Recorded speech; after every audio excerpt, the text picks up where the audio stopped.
Bonjour tout le monde, toujours dans notre catéchisme de l'Église catholique. On est rendu à la deuxième partie. Il y a 4 parties dans le catéchisme de l'Église catholique. Un livre extraordinaire, la base de la doctrine et de la morale de l'Église catholique. Alors, dans cet épisode-ci, on parle du baptême, parce qu'on va parler des 7 sacrements. Alors, on entame ce chapitre-là, la deuxième partie. Après ça, on va parler des commandements de Dieu quand on va avoir fini avec les sacrements, après la prière. Puis après ça, là, on va avoir une bonne idée de ce que l'Église catholique nous enseigne. Donc, 2 grands livres dans l'Église catholique. On a la Bible et on a le catéchisme de l'Église catholique. Alors, nous voici donc avec les 7 sacrements. On débute. Ce qu'il faut savoir avant de partir, c'est que les sacrements, ça a été institué par le Christ, pas par l'Église. Non, l'Église les a mis en évidence, a mis en évidence ce que le Christ avait institué. Mais c'est lui, c'est le Christ. Alors ça, vous avez ça à 12-10. Pour ceux qui ont le catéchisme devant eux, là, c'est 12-10. Quand je dis 12-10, c'est que chaque paragraphe dans le catéchisme de l'Église catholique est numéroté. Puis comme vous le savez, on procède, on saute des paragraphes qui m'apparaissent moins importants parce que c'est 1000 pages. Alors c'est long. Hein? Ceux qui ont le courage de le lire, ben, tant mieux. J'espère vous en donner le goût, mais ce n'est pas tout le monde qui va lire 1000 pages. Alors, en ayant une petite vidéo comme ça, de 10 minutes par jour, on finit par faire le tour.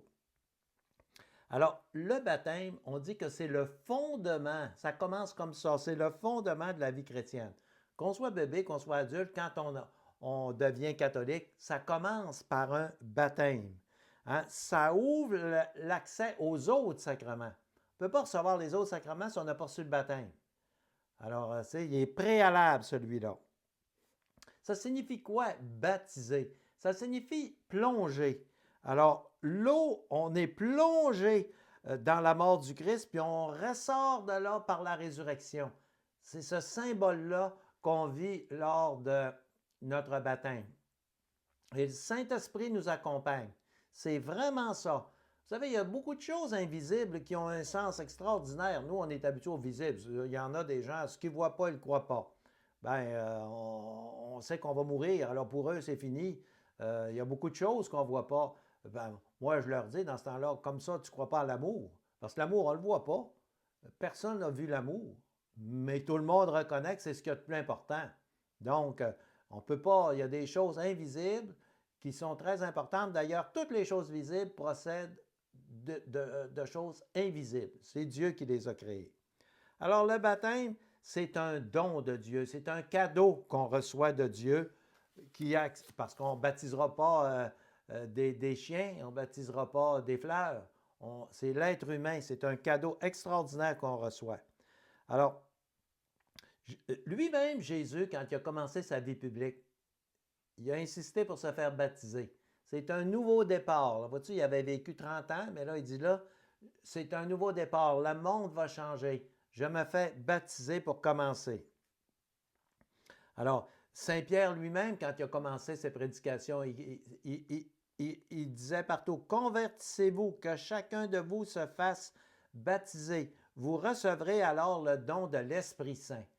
Le don de l'Esprit Saint, le don de voir clair. Hein? Je vous l'ai déjà dit, mais je le répète pour ceux qui ne m'ont pas entendu dans les vidéos précédentes. Sainte Marie de l'Incarnation, elle disait, plus je m'approche du ciel, plus je vois clair dans les choses de la terre. Et à la lumière de ce flambeau, je l'ai fait beaucoup plus parfaitement. Alors, c'est tout dans le monde invisible, ça. Hein? Plus je m'approche du ciel, plus je vois clair dans les choses de la terre. C'est tout dans le monde invisible. C'est ça. C'est ce qu'il y a de merveilleux dans l'homme. C'est qu'on a 2 vies. On a la vie qu'on voit, mais les deux sont tellement connectés, ça va ensemble. Il ne faut pas voir ça comme 2 mondes. Là. Non, c'est le même monde, mais tu vas voir une fleur, puis au lieu de voir simplement une fleur, tu vas voir l'œuvre de Dieu. C'est merveilleux, c'est extraordinaire. C'est un voyage au ciel. Et c'est ça que le catéchisme nous apprend. Alors, par le baptême, là, on est libéré de nos péchés puis on est aussi libéré du diable. Tu sais, oui, il va on sait que le diable il est toujours présent, il s'essaye tout le temps. Mais il reste une chose, le meilleur combat qu'on peut avoir, le premier combat, c'est celui de se faire baptiser. Alors, on devient des enfants de Dieu. Hein? Alors, tout être humain est capable de recevoir le baptême. Il n'y a pas d'être humain indigne de recevoir le baptême. Tous les êtres humains, du pire au... même Hitler, il pouvait recevoir le baptême. Tout le monde peut recevoir le baptême. Mais évidemment, ça présuppose une disposition qui va changer ta vie. Hein? Ça va vraiment changer ta vie.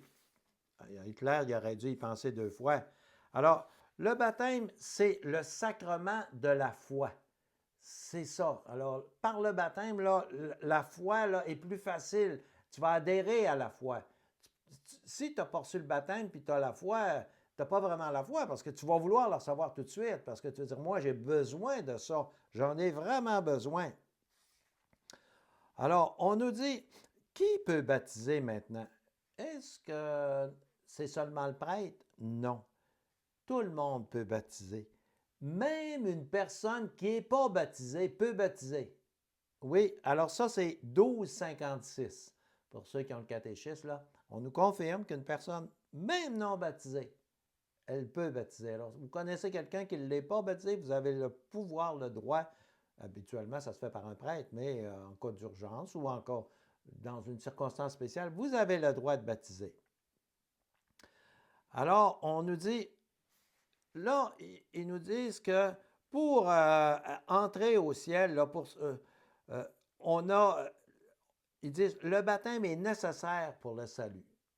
Est-ce que ça veut dire que ceux qui ne sont pas baptisés n'iront pas au ciel? Textuellement, c'est ça que ça veut dire.